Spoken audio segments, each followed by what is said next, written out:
La nomination de Rachida Dati au ministère de la Culture lors de ce remaniement a été la plus grande surprise. Après avoir choisi Gabriel Attal comme Premier ministre, Emmanuel Macron a décidé de confier à Rachida Dati la tâche entamée par Rima Abdul Malak. Cette dernière a d'ailleurs été honnête en déclarant que quitter le ministère de la Culture n'était pas son choix.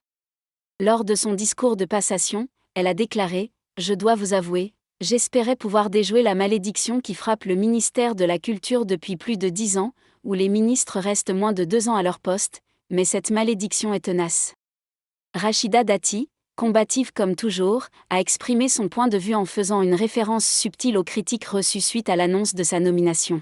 « Je peux comprendre que cette nomination puisse surprendre. Pour ma part, elle ne me surprend pas », a-t-elle lancé avec provocation.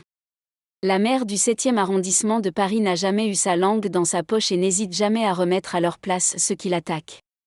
L'accueil réservé à Rachida Dati dans le bureau du ministère a été glacial.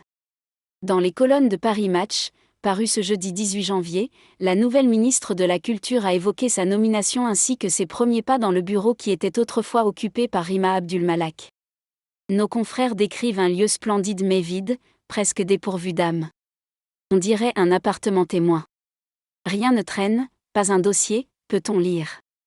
La ministre précédente ne lui a rien laissé, pas même l'organigramme des services du ministère dans un tiroir, ajoute-t-il. Ce camouflet a irrité Rachida Dati, qui a vu un mépris de classe qui la heurte. Malgré cet accueil glacial, elle a néanmoins pu compter sur le soutien le plus important, celui de sa fille Zora, qui lui a laissé un post-it avec son prénom sur son bureau.